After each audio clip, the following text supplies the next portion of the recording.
Roady Roady Road Trip is a DDLC fan mod is not affiliated with those weirdos over at Team Salvato. Oh, I think I hit the box. This mod contains spoilers for the original game, so you should play that first, and conveniently you can get the files for the game at ddlc.moe. And we're not allowed to agree, I guess. That's it.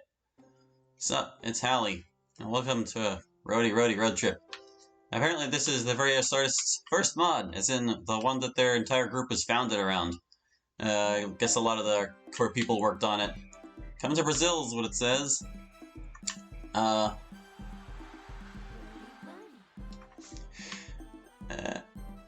know a whole lot of what to expect with this, except that we're going to be going on a road trip, obviously. I saw on the game page that apparently this is a little less about being faithful to the characters and more about exaggerating certain traits for humor's sake, which to me sounds a whole lot like Flanderization is going to be happening, which means I don't know how much I'm going to enjoy this, but we'll see how it goes. We're going to give it a fair shake no matter what. Oh, look at that, her eyes follow the cursor, just like Mario. Can I also drag her face like Mario? No, they couldn't get that working. But anyway, yeah, I'm kind of expecting a lot of their humor, and I don't know how much I'll enjoy it, but you know, they wouldn't be popular if people didn't like their humor, so maybe you'll enjoy it more than I will. Maybe you'll enjoy me not enjoying it. We'll see how it goes. I open my eyes, the glaring sun entering my vision. Despite the overwhelming brightness, I decide to roll over and attempt to get a few more minutes of sleep. Being on summer break has its perks, such as engaging in cliches. Auto-ending text boxes, already. I close my eyes and go back to sleep. God damn it. I forgot to turn off my alarm. Giving up and rising from my slumber, I decide to skip a shower and go get food. Nobody is around to notice my lack of hygiene anyways. At least this stupid alarm isn't going to stop me from enjoying some toast. On second thought, I can't be fucked to put the bread in the toaster. I settle for a slice of bread with butter lazily spread on it, along with a slice of cheese. God, I hate this. So much for summer. I have zero motivation to do anything. Sleep has abandoned me. Toast too. Whatever.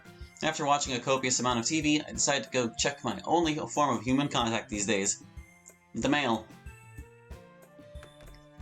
Stepping out in the sunlight, I'm nearly blinded. When was the last time I went outside? Right, the last day of school. Eventually, I managed to drag my dehydrated, malnourished, and out-of-shape body to the mailbox. A bunch of spam letters and magazines. Hauling them all back inside, one catches my eye. It's addressed from my parents, whom I haven't seen in ages. Business trips get in the way and such. Since they're never really home, I don't usually have anyone to talk to. Especially since... No, now's not the time. Brushing off that thought, I peel away the sticker on the back of the envelope. Dear son, assuming that's still your name, we apologize for not reaching out to you sooner. These geese are wild. I've written this letter at least 7 times already. I'm currently hiding in the barn. We realize that you are now off to school for the summer, so if you wanted to come to Brazil, we would love to see you. Or, no, you are off school, not off to school. Mail us back if you're planning on coming. Actually, forget the mail, the geese and all. Just send me a message on LinkedIn. Sincerely, Mom. In Sayori's handwriting. Huh. I could have sworn they were bankers. Plumbers before that. Even astronauts that one time. I guess it just goes to show their talents. Well, that'll get me out of the house. Plus, I really miss them. I can't be bothered signing up for LinkedIn, though. Guess I'll just wing it and see where it takes me. LinkedIn's just Facebook for business anyway. A few hours later, I'm all packed and ready to go. After a bit of searching online, I figured out there's a ferry headed to Hawaii that would be a perfect start to my journey. I take one last look at Sayori's house.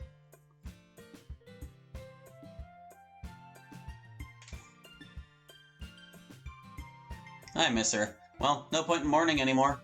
I've already pitted myself enough. She'd want me to move on anyway. She truly was the sweetest. I turn my eyes back to the beaten-down Honda Civic and push my suitcase in, climbing in after it. And so I guess this is yet another Sayori has already dead mod. Maybe I could be more social by posting on social media. That has to count as socializing. Hell, social is in the name. I take out my phone and open up on Instagram. Taking what I can only assume is an alright picture, I begin work on the caption. Before I can start to think, I notice the battery. Better type something fast. Brazil time. Kinda lame, but I'm on a time crunch. With that settled, I turn my focus to the scenery passing us by.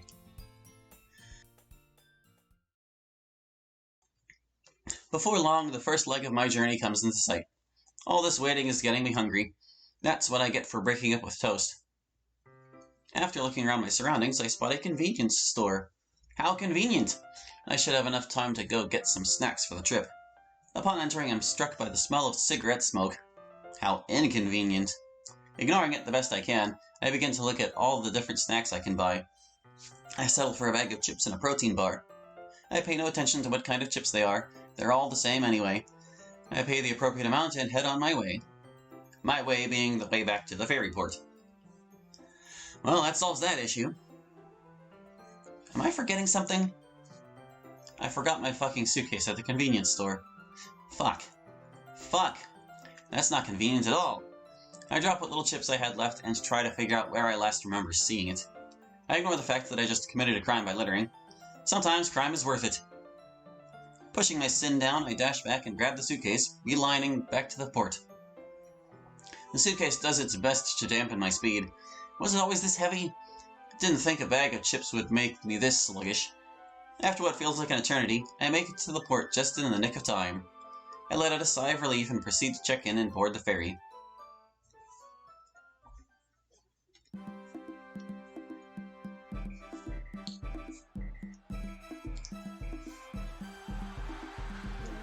Roady Roady road trip. It happens when I don't eat for a while.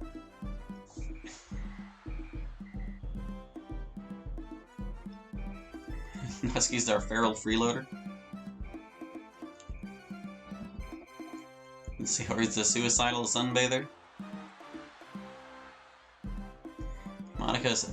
I couldn't catch that in time.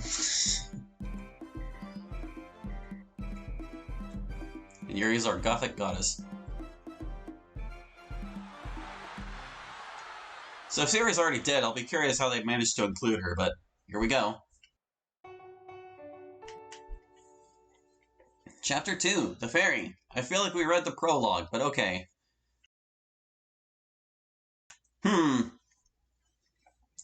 Zooming in. Something here looks a little off, but I can't quite put my finger on it. I feel like I see the bed reflected here. And I can't tell if there's like a 1% transparent image overlaid somewhere, but whatever. Oh well, no reason to worry too much about it. Man, just the start of my trip and I nearly ruined it. Even worse, I'm out of breath. I drag my suitcase to my cabin and heave it onto my bed. Oof. Oof said something? Did my suitcase just run at me? Beats me doing it to myself. That suitcase was heavy, but... Wait. Suitcases aren't supposed to grunge, right? I unzip my newly squeaking suitcase, dreading what may emerge from its depths. It is depths. Ah! Natsuki? What are you doing in my suitcase? Hunting bugs? My mom is hiding in Brazil. Huh? My mom is hiding in Brazil! No, Natsuki, my mom is hiding in Brazil.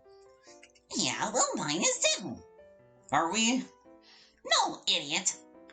Well, how do you know that? Has your mom also been dead for 15 years? Well, what?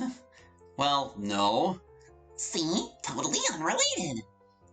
I thought you said yours was hiding in Brazil, though. Are you mourning her death? Huh? No, she sent me a letter. Here, if I remember right, it went something like this.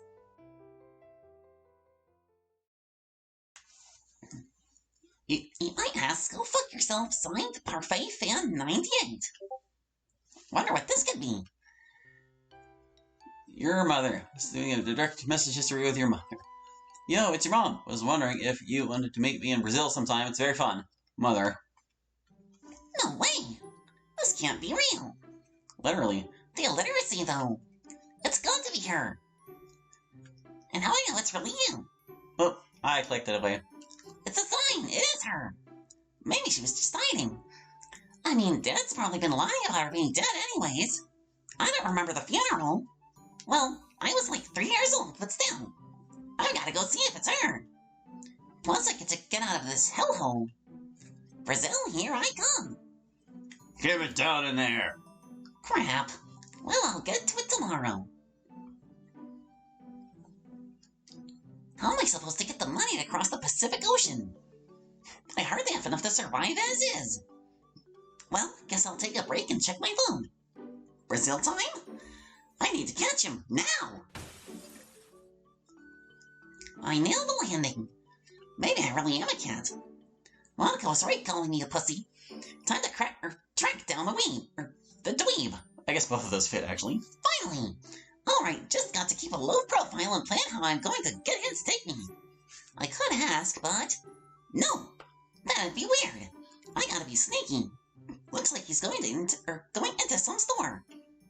Smells like home. Distracted by food, he leaves his suitcase in the middle of an aisle. How convenient, now's my chance. I use the skills my dad beat into me and dislocate all the joints of my body, folding neatly into the case. And then you open up the suitcase, I got out, and now we're here. But now I can get in trouble for smuggling someone on board. If anyone knocks, you're going back in the suitcase. Why? Because I'm not going to jail because you snuck into my suitcase. Wait, what if you hid in the suitcase instead? That's not fair, I paid for the ticket, plus you're smaller. I'm what now? You're smaller than me. Like, this isn't something you can argue. Yes it is. I hate my life. Did you at least bring any money?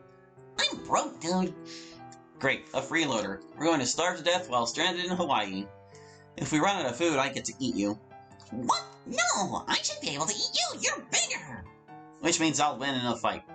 Oh yeah, you sure about that? I sigh. Raising a fist in her vicinity, she quickly retreats. Okay, I'll stay in the case, jeez. Good, we have an understanding. I'll go pick us up some food in a while. For now, let's find something to do inside. So much for having some alone time. We end up fighting over which show to watch on TV for hours. She wanted to watch My Little Pony and got mad when I said it was too cute. Then, when I tried to change the channel, she shoved the controller into her bra. On top of that, she called me a pervert for trying to grab it back. So... My Little Pony it was. After a while, the sound of Natsuki's stomach growling resonates through the room. Hungry? Well, what did you expect? I haven't eaten anything in ages. Didn't you say you were going to get some food? Well, I was going to, but I don't really have the willpower to get up. Natsuki glares at me and rises from her seat inside the suitcase. Up you go! Before I can protest, she shoves me out the cabin door. I turn around to see the door slam in my face. Jiggling the handle, I discover it's locked. Great. Squatters' rights my ass. Well, if I can't have shelter, at least I can have food. I take my leave to see what the buffet has to offer. I have been looking for this goddamn buffet for 30 fucking minutes. I've walked past the same couple and their dog at least 3 times. The sun is about to set, and I'm not even sure I'll be able to find it before they close. Maybe I can just tell Natsuki I have food so she'll open the door. It's been long enough. Wait. What's my room number again? I think it ends in 1. Or 7? Could be 2. Well, it's one of those. I'm sure I'll recognize it when I get there. I continue my venture until I finally spot it. The buffet. Finally! At least now I won't risk my arm getting gnawed off by the pink suitcase gremlin. Using my last bit of strength, I trudge to the tables and fill up 2 plates with the leftovers of food. I'll eat some bacon to replenish myself and then find where my room is. Hell yeah, bacon. Somehow I make it back to, at the very least, what I think is my room. I could knock to find out, but I don't feel like talking to anyone I don't have to. An idea pops up into my head. I set one of the plates down right outside the door.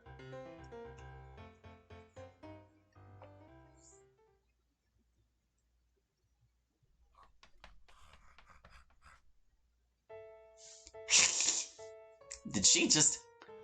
I don't even remember her hissing. Perhaps she's just hungry. Dodging a slash, I offer Natsuki some food.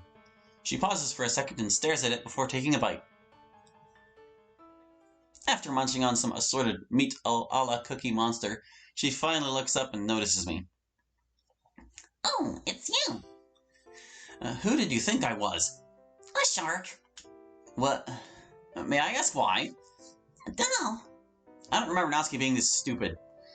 Maybe she hit her head on some kind of blunt object during the summer. I sigh as I look down at her. She is still scarfing down the food I left on the floor. Good boy. You can come back into my room now. Your room? Well, yeah, you left, so I figured I'd claim it as my own. You pushed me out and locked the door. Yeah, social Darwinism. Social what? I don't know, I heard Yuri sing it once. Man, it's been a while since I've heard that name. What I wouldn't do to be with her instead of this thing right now. Hey, do you know where Yuri is by any chance? Nope, haven't heard from her since school ended. Good, that means she's safe from Natsuki's wrath.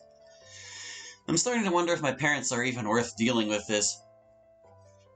I step inside and immediately notice that my foot is damp. Nice night sky over the Rhone, isn't it? I take a deep breath to let out a sigh, but a horrible smell gets caught in my nose. Natsuki, what is that smell? Well, I had to mark my territory somehow. So you, like, on the floor, you... What? What did I do, Hallie? Did you, like... You know what I mean, right? Oh, I don't think I do. I squeeze the bridge of my nose in frustration. Did you piss on the floor, Natsuki? What? Gross! Ew, ew, ew, ew! How could you even say that? I'm sorry. So what did you do then? I pissed on the floor. You know what? Forget it. What else did you do to the rest of the room? It's my room. I can do what I want. I step further inside and notice that the bed frame has been torn apart and scattered across the floor. There's a huge gaping hole in the wall where it looks like some of the plumbing was ripped out. The mattress has been shoved into a corner and all of my clothes, the bedsheets, and the curtains are stacked on top of it. The top of my terrible textile topiary, the proverbial cherry on top, is my suitcase. The TV, which has somehow remained untouched, is still playing My Little Pony. Natsuki! What the fuck? I turn to Natsuki, who is finishing both of our meals. Well, my appetite is ruined anyways. It happens when I don't eat for a while, She says with a mouthful of my food. And how long is a while? 2, 3 weeks.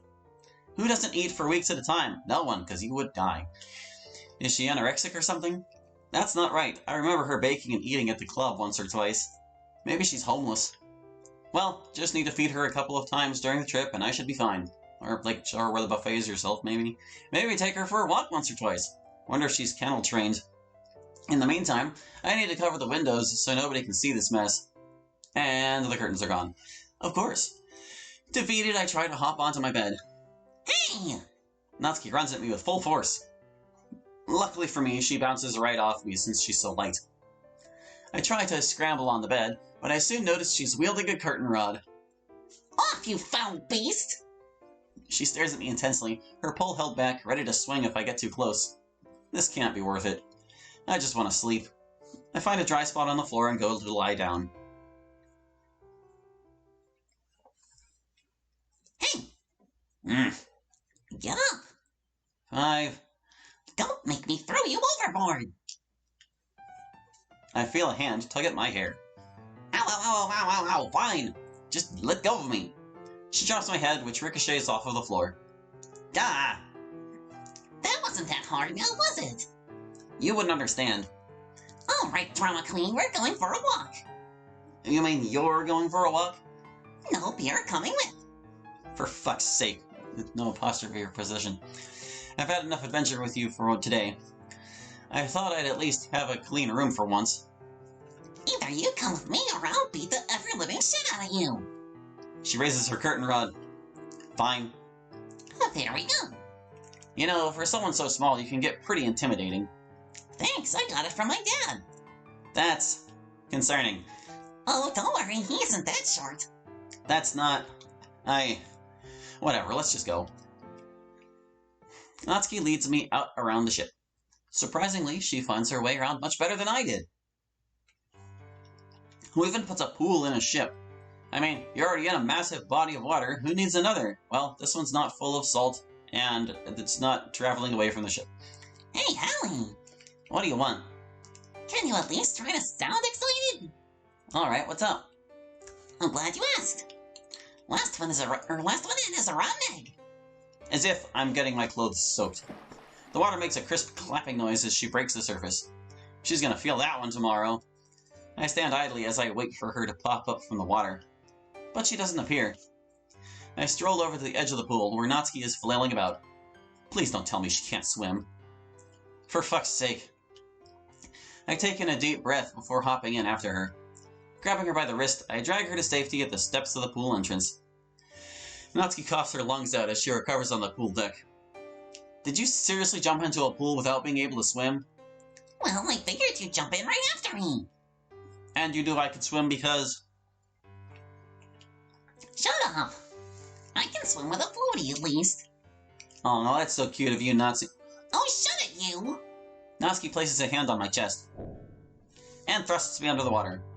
Is this what being baptized feels like? Is baptism just soft waterboarding? As much as I want to ponder the ethics of child torture, I'm currently being drowned.